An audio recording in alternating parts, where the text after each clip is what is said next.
Today on It's Your Money, you're going to learn more about how to ink yourself in 2011 on another episode of It's Your Money. Hi, I'm Comptroller Darlene Green. Stay tuned for It's Your Money.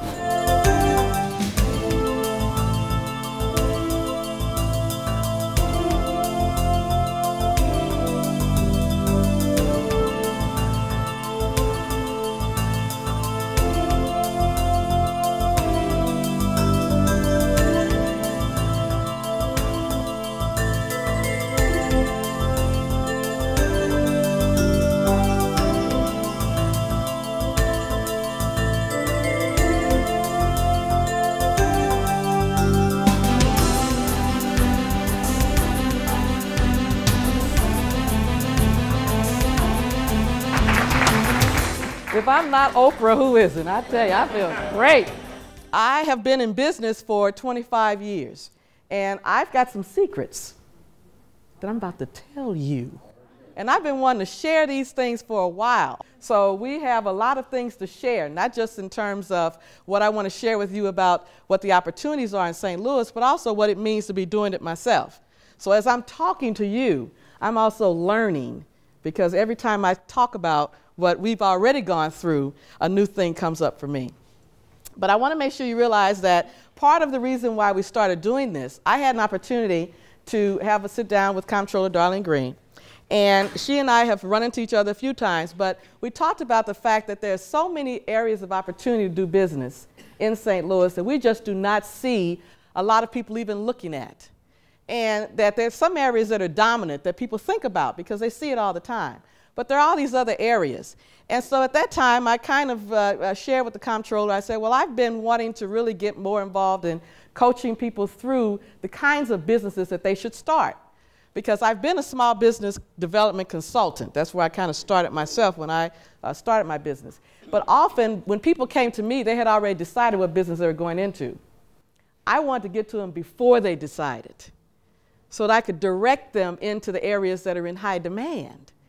Well, I really wasn't in the right position 25 years ago to do that because I really didn't know myself what the areas were in high demand. So I had to kind of go through some fire myself.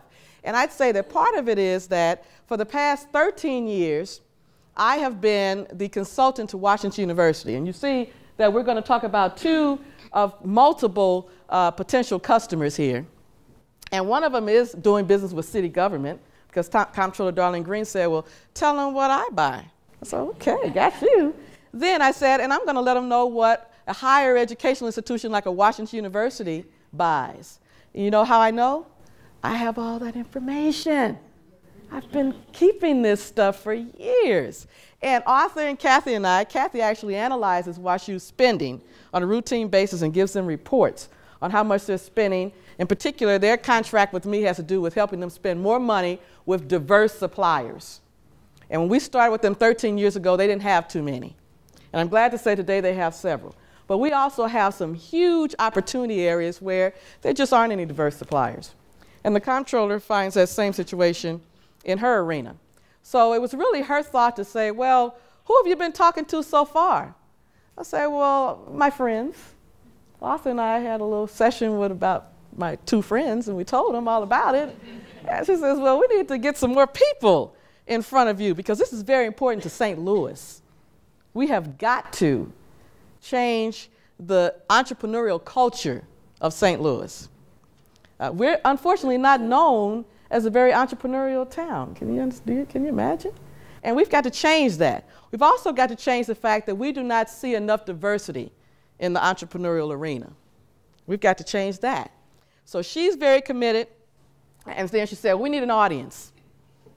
How can we get that audience? Well, I've got one of the best public relations professionals in the world that I'll let you borrow, Robin Boyce. I said, oh, I'll take it. Then she said, oh, well, where can we be? Where can we be? And I got introduced to this facility and St. Louis Community College, which was a very natural partner.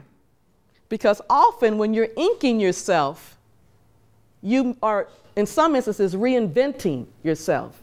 And you're going to find out from some of the other secrets I'm going to share with you that this is one of the best places to reinvent yourself, is in this community college setting. And a facility like this, people are being reinvented or just revising or just improving upon the skills they already have. So I want to make sure you knew about that. And then we certainly then said, well, who else? Who else? And PNC Bank saw the opportunity and certainly wanted to make sure that they could help. So all the people I want to be able to thank before I start talking and blew it. So I want to make sure before I blow the whole thing and everybody leaves that I thank my sponsors. I said, if you will start me off, before we, part of what I want to share, and Robin was right, I want you to take notes. If not mentally, just it's okay. I'm getting ready to throw some stuff out here now that other people haven't heard yet. They won't hear this till next month. You got a month head start. We could have been way ahead if we hadn't had the ice storm. But why entrepreneurship? Before I start telling people here are the kinds of businesses in high demand in St. Louis, the first thing I need to be sure of is that we're all on the same page, that Robin was right. This is the best time to start, buy, or partner with somebody and go into business. So I wanted to make sure everybody agreed on that first, because sometimes when I say that, people look at me like, did she miss the recession? Does she know that this is a horrible time? That's exactly when you should really take a serious look at it. And I wanted to share a couple reasons why. As an individual, often when I talk to people, there are very few people I've met that when I ask them the question, if you could, would you ever want to consider owning your own business? Very few people say, no. Most people say, yeah, of course. If I had the right guidance and I knew what to go into and I knew I wouldn't lose my shirt, of course I'd rather own my own business. Who wouldn't want to work for themselves and be able to have the impact that you can have on people's lives when you run your own business? So for a lot of people, it's what they've always wanted to do. And for some people, this is the right time in your career. Now, different people are here at different stages.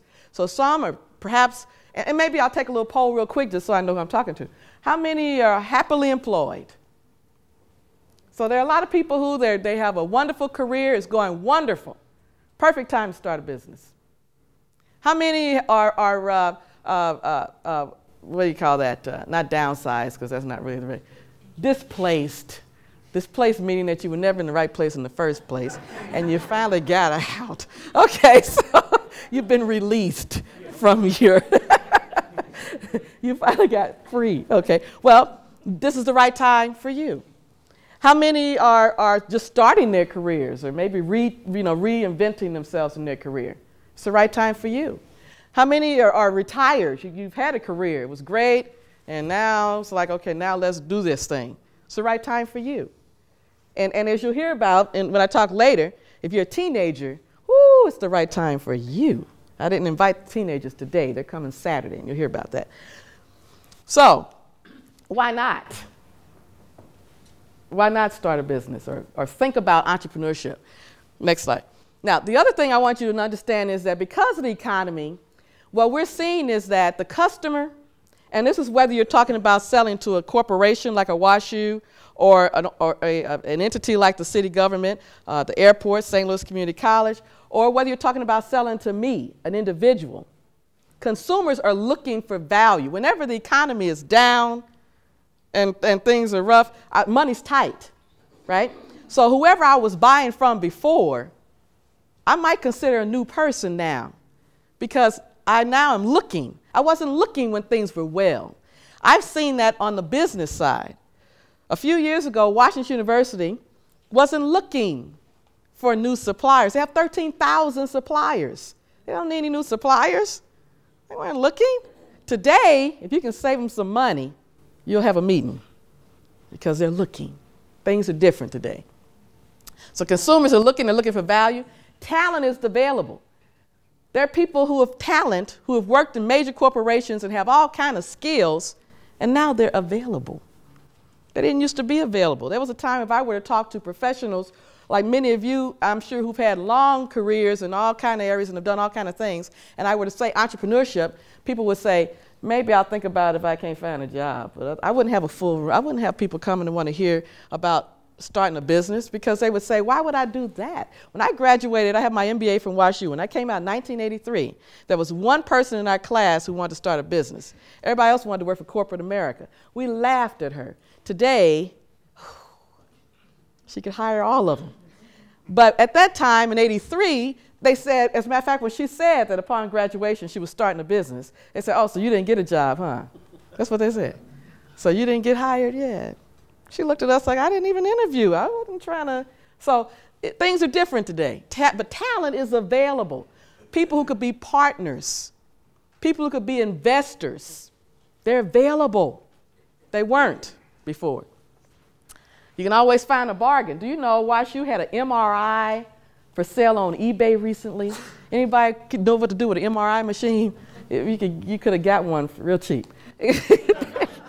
I saw it. I said, oh, man, what would you do with that? Somebody, if they could just buy it and store it up somewhere. I know a gentleman, as a matter of fact, right now, buying all kind of used equipment, just storing it up in a storage place to figure out what business he's going to start with it. But he knows where the stuff is, and he knows value, and he's buying it because it's cheap right now. St. Louis needs you. Let me tell you a few quotes from St. Louis that I got out of the Post-Dispatch. I don't know if you all saw, there was a series that was running in the Post-Dispatch back in the summer that talked about the state of St. Louis as related to entrepreneurship. I just took out a few quotes, but probably if you Google it, you can still find the entire series, because I learned a lot from it. But a few quotes that were interesting. It talked about the fact that in St. Louis, we have been a corporate town. And when I came out of college, we had most of the major corporations here in St. Louis. And if we didn't have the headquarters, we often had one of their major branches. So many of the people who grew up in St. Louis were being trained to go work for these giant companies. I mean giant companies, not small, I mean huge companies. That's what we're being trained for.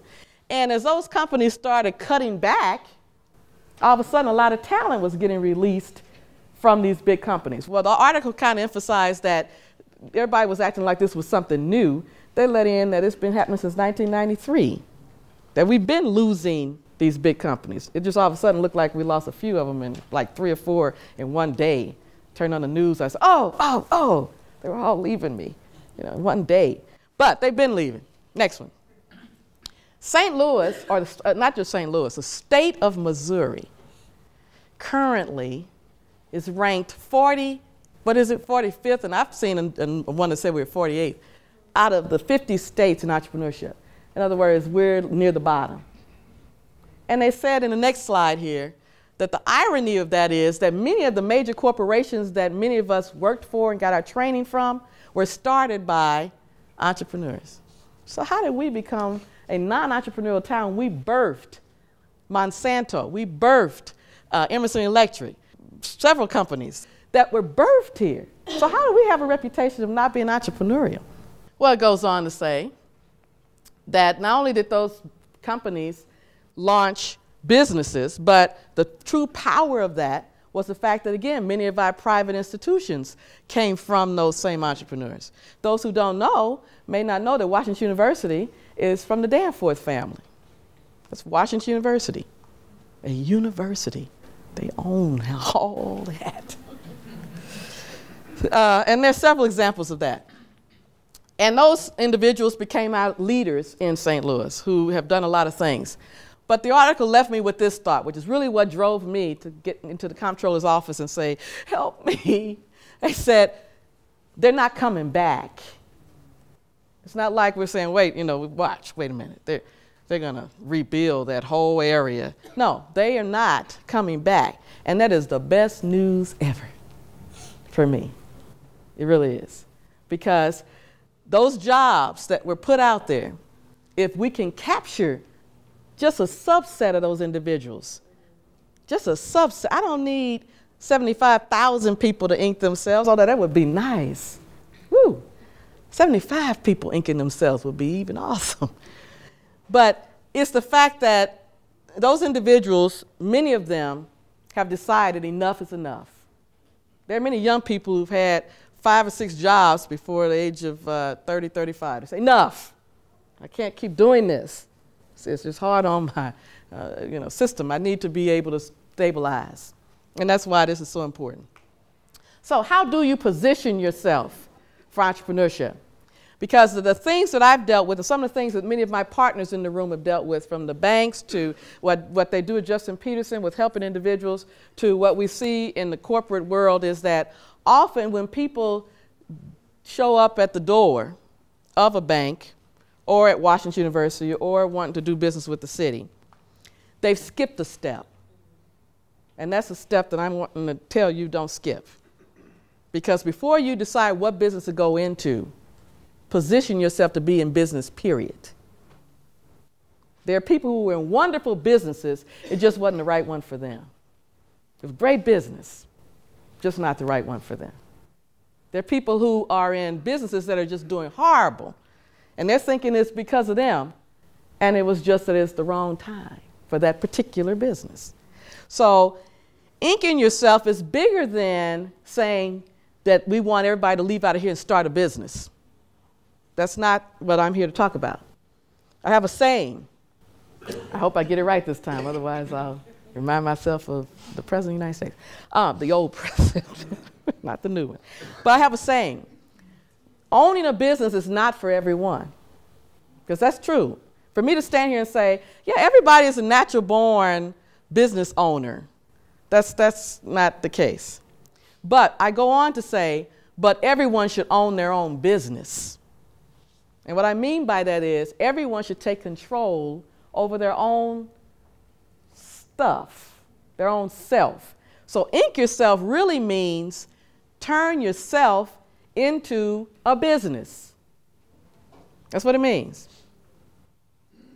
Now, whether you then decide that it's right for you to own a business, or whether you decide that you would be better off owning a part of a business because you're not wanting to get all the way in it, or that you have no desire to own a business, you want to own real estate, which is a different form of owning a business, or you actually decide that you just want to continue in your career, buy something, employ some other people in it, and you'll be there later. There are all kinds of ways to go into business once you decide one way or the other, I'm going into business. So I tell people, I am a consultant today. Tomorrow, I could be selling chicken in a Subway in a new franchise that they tell me about back there at the community development agency. If they tell me there's an opportunity that I could take advantage of, that's what a true entrepreneur is. A true entrepreneur says, I am in business for myself. That's the business I'm in. I don't even want to go deeper. I'm a business by myself. It also means that even as you're employed, that an entrepreneurial person who's inked themselves approaches their employment differently. Your employment is just one of your businesses. Y'all see how my head is? You see how weird I am? Your job is one of your businesses. It generates some income for you. And with that income, you do something else with it to make some more money. So those who are fortunately employed, consider your job a business. And when you consider your job a business, you approach it a little differently than if you're just thinking of it as, my salary. It's a business. You are a business, meaning if I share with you that there's a certain skill that is in high demand, and you sit there and say, well, I don't currently have that skill. Gosh, I wish someone had told me to major in that. Then you see how wonderful it is being in this facility? Because any possible certificate or skill set that you're missing, you can grab that here.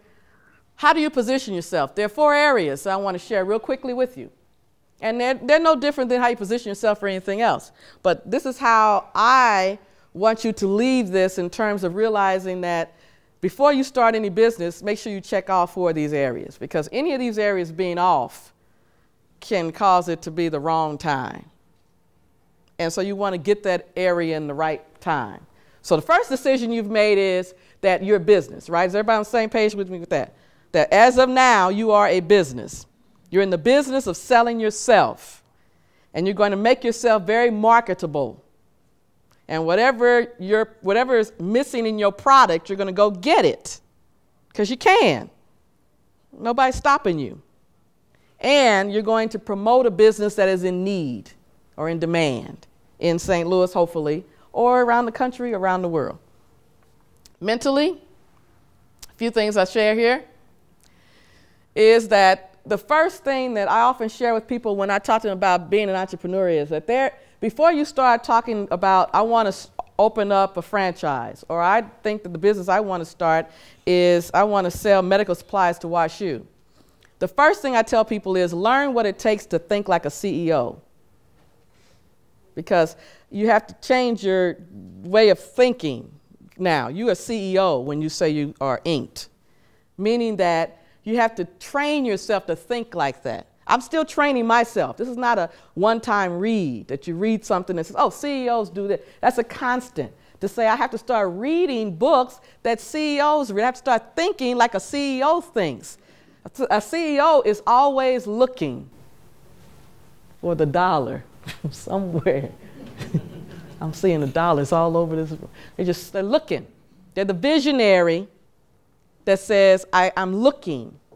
So I say, preface of mentally, know the macro environment. And that's the part I'm going to share with you now. I'm going to have Arthur minimize a little bit and share a few websites that they're not really secrets because they're websites, but it would take a long time for you to find them, so I'm just going to throw them at you because then you don't have to waste time.